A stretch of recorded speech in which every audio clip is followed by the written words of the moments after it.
Hello friends, तो आज हम बात करेंगे जून माह के 1 से 10 जून तक के महत्वपूर्ण परीक्षा उपयोगी करंट अफेयर के बारे में। तो दोस्तों, संपूर्ण डिटेल के साथ आज हम इन करंट अफेयर्स के बारे में बात करने वाले हैं। तो चलो दोस्तों, करते हैं स्टार्ट। अमेरिका ने WHO से अपने सभी संबंधों को समाप्त करने की घोषणा की है। अमेरिका ने यह घोषणा इसलिए की है कि जब WHO की एक टीम चीन के वुहान शहर में कोरोना वायरस की जांच करने के लिए गई तो WHO की टीम ने यह कहकर नकार दिया कि यह एक सामान्य वायरस है, लेकिन यह वायरस धीरे धीरे पूरे विश्व के लिए एक समस्या बन गया है। और इस साजिश में चीन के साथ जो WHO के अध्यक्ष है अधनोम टेड्रोस, उसका हाथ भी बताया गया है। इसलिए अमेरिका ने अपने आप को WHO से अलग होने की घोषणा की है। इसके बाद में आगे बात करते हैं। अरब सागर में उठा निसर्ग तूफान। अरब सागर से उठा यह निसर्ग तूफान ये अभी मुंबई के तटों से टकराकर मुंबई में कहर मचा रहा है। यह तूफान अरब सागर से उठा हुआ है और इस तूफान का नाम बांग्लादेश ने दिया है। इससे पहले एक तूफान और आया था, अम्फान तूफान। यह तूफान बंगाल की खाड़ी से उठा हुआ था और इस तूफान का नाम थाईलैंड ने दिया था। इसके बाद में आगे बात करते हैं। उत्तराखंड राज्य ने अपने सबसे बड़े जैव विविधता पार्क का उद्घाटन किया है। उत्तराखंड राज्य ने अपने सबसे बड़े जैव विविधता पार्क, जिसका नाम है उत्तराखंड वन अनुसंधान विगव जैव विविधता पार्क रखा गया है, उसका उद्घाटन किया है। यह कार्य उन्हें जैव विविधता दिवस के अवसर पर किया है, जो जैव विविधता बढ़ाने के लिए एक मुख्य कारगर विषय रखा गया है। इसके बाद में आगे बात करते हैं। उत्तराखंड राज्य ने अपनी ग्रीष्मकालीन राजधानी गैरसैंण को बनाने की घोषणा की है। उत्तराखंड राज्य सरकार की कैबिनेट ने यह फैसला लिया है कि उत्तराखंड की अब ग्रीष्मकालीन राजधानी गैरसैंण रहेंगी। वैसे उत्तराखंड की राजधानी देहरादून है। इसके बाद में आगे बात करते हैं। उड़ीसा राज्य की कैबिनेट ने वंदे उत्कल जननी को अपने राज्य गान का दर्जा दिया है। वंदे उत्कल जननी को अपने राज्य गान का दर्जा दिया गया है। यह गीत सर्वप्रथम 1912 में गाया गया था और यह गीत कांता कवि लक्ष्मीकांत महापात्रा ने लिखा है, जिसे उड़ीसा राज्य के राज्य गान का दर्जा दिया गया है। इसके बाद में आगे बात करते हैं।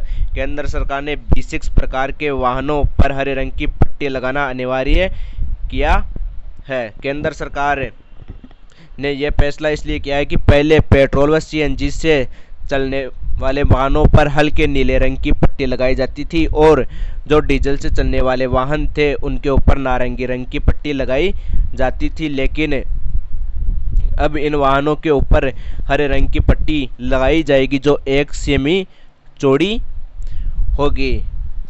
और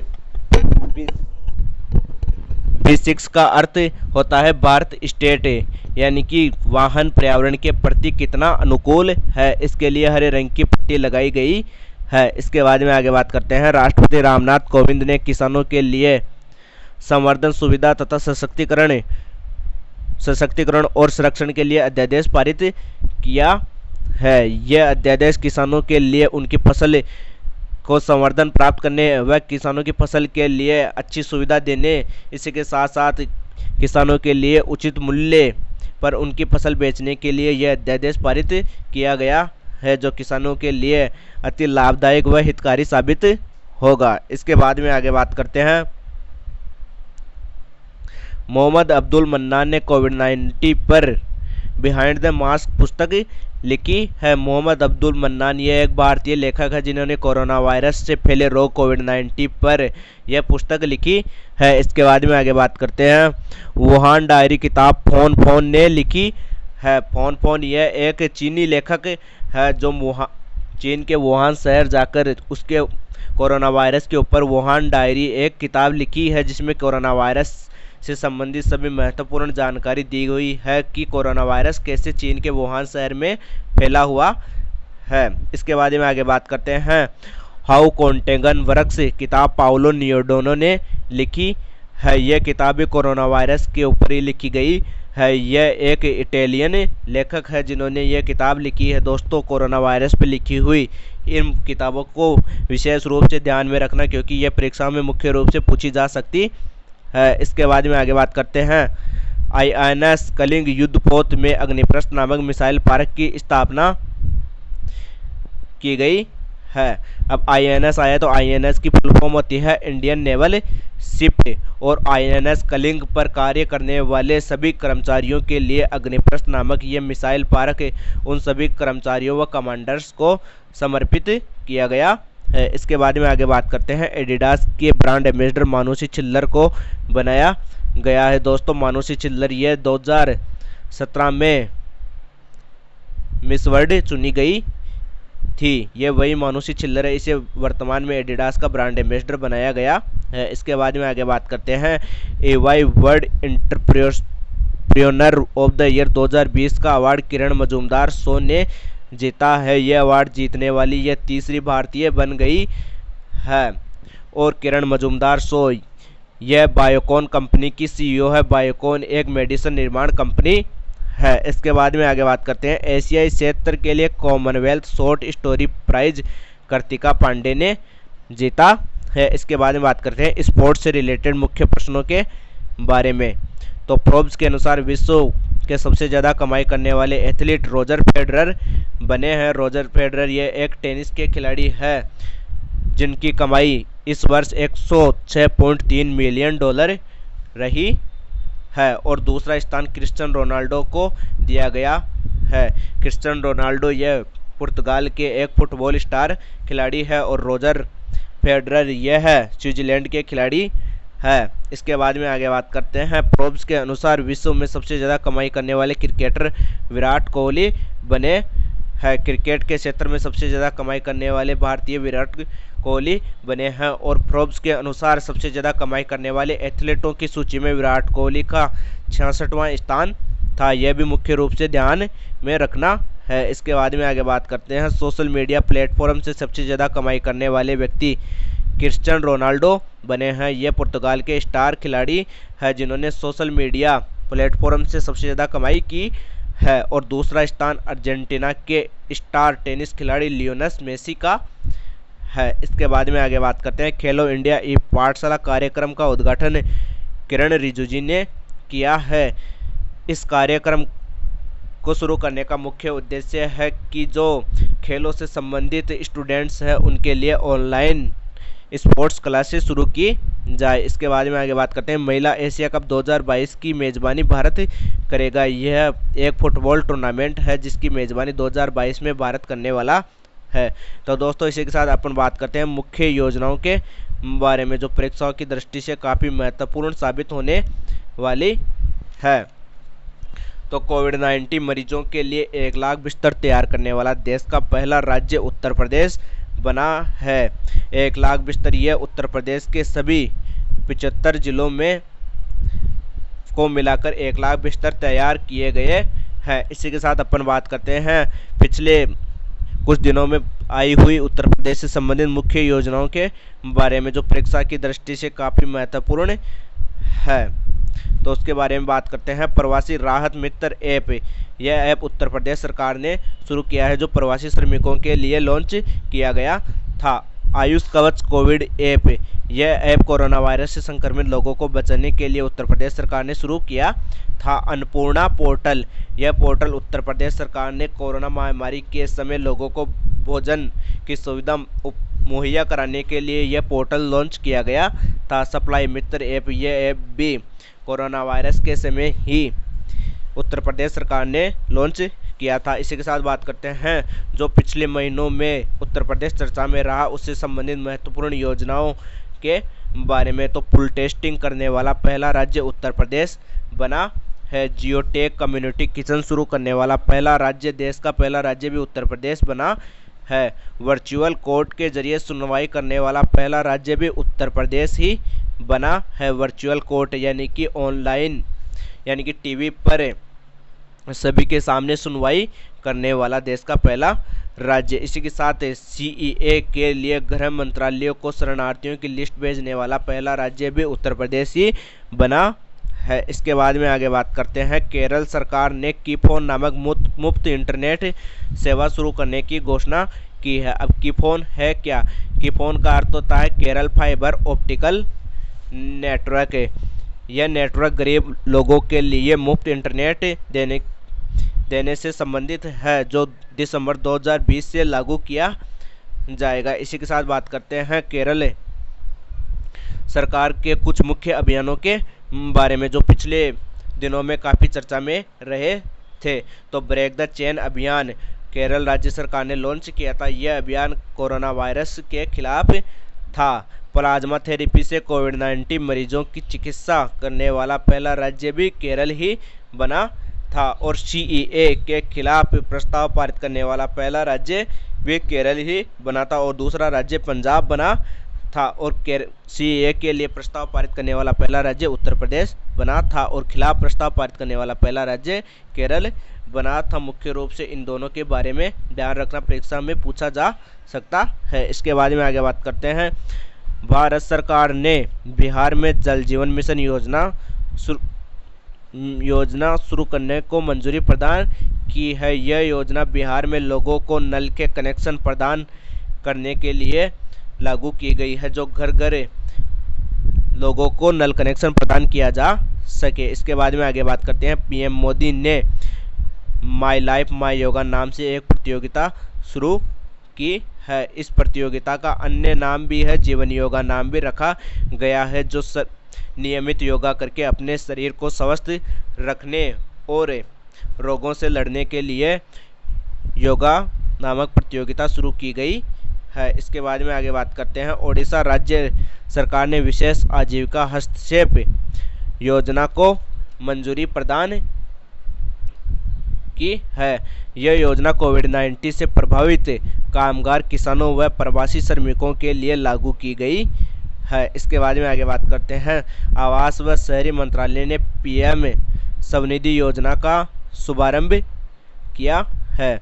पीएम स्वनिधि योजना यानी कि प्रधानमंत्री स्टेट वेंडर एड मनी बाहर निधि योजना। इस योजना का मुख्य उद्देश्य है छोटे उद्योगपतियों के लिए लोन की सुविधा मुहैया कराना और वर्तमान में आवास व शहरी मंत्री हरदीप सिंह पुरी है। इसके बाद में आगे बात करते हैं। भारत सरकार ने शहरी क्षेत्रों में वन आवरण बढ़ाने के लिए नगर वन व शहरी वन कार्यक्रम शुरू किया है। ये कार्यक्रम बढ़ते पर्यावरण प्रदूषण को ध्यान में रखते हुए शहरी क्षेत्रों में अधिक से अधिक वन व पेड़ पौधे लगाने को लेकर केंद्र सरकार ने ये कार्यक्रम लागू किया है। इसके बाद में आगे बात करते हैं। भारत सरकार ने विदेशी नागरिकों की स्किल मैपिंग के लिए स्वदेश योजना शुरू की है। स्वदेश योजना का पूरा नाम है skill worker arrival database for employment support. इस योजना का मुख्य उद्देश्य है कि जो विदेश से आए हुए भारतीय प्रवासी श्रमिक है, उनके कार्य क्षमता के अनुसार उन्हें स्वदेश में ही रोजगार प्रदान किया जा सके और जो नागरिक विदेश में सेवा दे रहे हैं वो स्वदेश में ही सेवा प्रदान करके देश का विकास कर सके। इसके बाद में आगे बात करते हैं। जम्मू कश्मीर के उपराज्यपाल ने मेरा वेतन salary tracker mobile app launch किया है। जम्मू कश्मीर के उपराज्यपाल गिरीश चंद्र मुर्मू ने यह पोर्टल मेरा वेतन सैलरी ट्रैकर ऐप जो वहाँ के सरकारी कर्मचारी हैं उनके वेतन से संबंधित जानकारी मुहैया कराने के लिए यह मोबाइल ऐप लॉन्च किया है। इसके बाद में आगे बात करते हैं। एचडीएफसी बैंक ने समर ट्रीट्स अभियान शुरू किया है। यह अभियान उद्योगपतियों व लोगों के लिए लोन प्रोवाइड करवाने के लिए यह अभियान शुरू किया है एचडीएफसी बैंक ने। इसके बाद में आगे बात करते हैं। आंध्र प्रदेश सरकार ने ऑनलाइन कचरा प्रबंधन प्लेटफॉर्म शुरू किया है। इस प्लेटफॉर्म के जरिए कचरे का निष्कासन करके आंध्र प्रदेश को स्वच्छ बनाने के लिए यह अभियान शुरू किया गया है। इसके बाद में आगे बात करते हैं। राजकौशल पोर्टल का शुभारंभ राजस्थान सरकार ने किया है। इस पोर्टल का मुख्य उद्देश्य है प्रवासी श्रमिकों को गृह राज्य में उनके कार्य कुशलता के अनुसार ही नौकरी मुहैया कराई जा सके। इसी के साथ बात करते हैं राजस्थान सरकार की कुछ मुख्य योजनाओं के बारे में जो पिछले दिनों में चर्चा में रही थी। तो राजस्थान सरकार ने project smile for e learning platform शुरू किया है। और राजस्थान सरकार ने आयु व सेहत साथी ऐप लॉन्च किया है, जो कोरोना वायरस से संबंधित रोगों से लड़ने के लिए लॉन्च किया है। और लॉकडाउन लगाने वाला देश का पहला राज्य भी उत्तर प्रदेश ही और राजस्थान ही बना था। और रैपिड टेस्टिंग शुरू करने वाला देश का पहला राज्य भी राजस्थान ही बना था। और वंदन योजना वेबिनार शुरू करने वाला राज्य राजस्थान बना है। इसके बारे में बात करते हैं मुख्य नियुक्तियों के बारे में। दोस्तों, वर्तमान में बहुत सी नियुक्तियां की गई है, तो इसको मुख्य रूप से और विशेष रूप से ध्यान में रखना, क्योंकि इनके बारे में परीक्षा में विशेष रूप से पूछा जाएगा। तो चलो शुरू करते हैं मुख्य नियुक्तियों के बारे में। मोनिका मेहता को स्विट्जरलैंड में भारत का राजदूत बनाया गया है। इसके बारे में बात करते हैं राहुल श्रीवास्तव को रोमानिया में भारत का राजदूत बनाया गया है। WTO वर्ल्ड ट्रेड ऑर्गेनाइजेशन यानी कि विश्व व्यापार संगठन में भारत का राजदूत ब्रजेंद्र नवनीत को नियुक्त किया गया है। इसके बाद में आगे बात करते हैं रवीश कुमार को फिनलैंड में भारत का राजदूत बनाया गया है। इसके बाद में बात करते हैं दीपक मित्तल को कतर में भारत का राजदूत बनाया गया है। इसके बाद में बात करते हैं पीयूष श्रीवास्तव को बहरीन में भारत का राजदूत बनाया गया है। इसके बाद में बात करते हैं PK नायर को नाइजर में भारत का राजदूत बनाया गया है। इसके बाद में बात करते हैं TS त्रिमूर्ति को संयुक्त राष्ट्र में भारत के स्थायी प्रतिनिधि यानी राजदूत के रूप में नियुक्त किया गया है। संयुक्त राष्ट्र में इसे भारत के स्थायी प्रतिनिधि के रूप में नियुक्त किया गया है। इसके बारे में बात करते हैं CB जॉर्ज को कुवैत में भारत के राजदूत के रूप में नियुक्त किया गया है। इसके बारे में बात करते हैं बीजेपी ने मनोज तिवारी को दिल्ली के अध्यक्ष पद से हटाकर आदेश गुप्ता को अध्यक्ष बनाया गया है। मनोज तिवारी को अध्यक्ष पद से इसलिए हटाया गया है कि मनोज तिवारी ने पिछले समय में कुछ अभद्र टिप्पणियां सामने आई थी, इस कारण से उन्हें दिल्ली के अध्यक्ष पद से हटा दिया गया है। तो दोस्तों, आपके लिए क्वेश्चन ऑफ द डे, वर्तमान में केंद्र में बीजेपी के अध्यक्ष कौन है? इसका जवाब आप हमें कमेंट बॉक्स में जाकर कमेंट करके बताएं। इसके बाद में बात करते हैं ट्विटर के नए अध्यक्ष पैट्रिक पिचेट को बनाया गया है। ट्विटर आया तो ट्विटर के बारे में बात करते हैं। ट्विटर का मुख्यालय कैलिफोर्निया में है और ट्विटर के फाउंडर व CEO जैक डार्सी है। ट्विटर की स्थापना 2006 में की गई थी और जो पैट्रिक पिचेट है यह पहले गूगल के CFO यानी चीफ फाइनेंशियल ऑफिसर थे। इसके बाद में आगे बात करते हैं विश्व बैंक के कार्यकारी निदेशक के वरिष्ठ सलाहकार राजीव टोपनो को नियुक्त किया गया है। अब वर्ल्ड बैंक आया तो वर्ल्ड बैंक के बारे में बात करते हैं। वर्ल्ड बैंक का मुख्यालय वाशिंगटन DC में है और वर्तमान में वर्ल्ड बैंक के अध्यक्ष डेविड मलपास है और CFO यानी chief financial officer Anshula Kant है जो भारतीय है और कार्यकारी निदेशक के वरिष्ठ सलाहकार राजीव टोपनो बने हैं, यह भी भारतीय है। इसके बारे में विशेष रूप से ध्यान में रखना क्योंकि यह परीक्षा में मुख्य रूप से पूछा जा सकता है। इसके बाद में आगे बात करते हैं बाफ्टा के अध्यक्ष बनने वाले पहले अश्वेत कृष्णेंद्र मजूमदार बने हैं, यह भी भारतीय है। बाफ्टा है तो बाफ्टा के बारे में बात करते हैं। बाफ्टा का पूरा नाम है British academy of film television art. इसके अध्यक्ष कृष्णेंद्र मजूमदार बने हैं जो भारतीय मूल के हैं। इसके बाद में आगे बात करते हैं मुख्य दिवस के बारे में। तो मुख्य दिवस के बारे में बात करते हैं तो 5 जून को विश्व पर्यावरण दिवस मनाया गया। यह परीक्षाओं में बहुत बार पूछा गया प्रश्न है और आने वाले एग्जाम में बहुत बार पूछा जाएगा और इसकी थीम सेलिब्रेट बायोडाइवर्सिटी रखी गई है। इस थीम को भी मुख्य रूप से ध्यान में रखना क्योंकि इसके बारे में भी मुख्य रूप से पूछा जाता है। इसके बारे में बात करते हैं विश्व महासागरीय दिवस। यह दिवस 8 जून को मनाया गया। तो दोस्तों, कैसा लगा आपको वीडियो अच्छा लगा हो तो वीडियो को लाइक करें और हमारे चैनल को सब्सक्राइब करके बेल आइकन को दबाएं तथा वीडियो की PDF आप वीडियो के डिस्क्रिप्शन बॉक्स में जाकर डाउनलोड कर सकते हैं। Okay friends, thank you.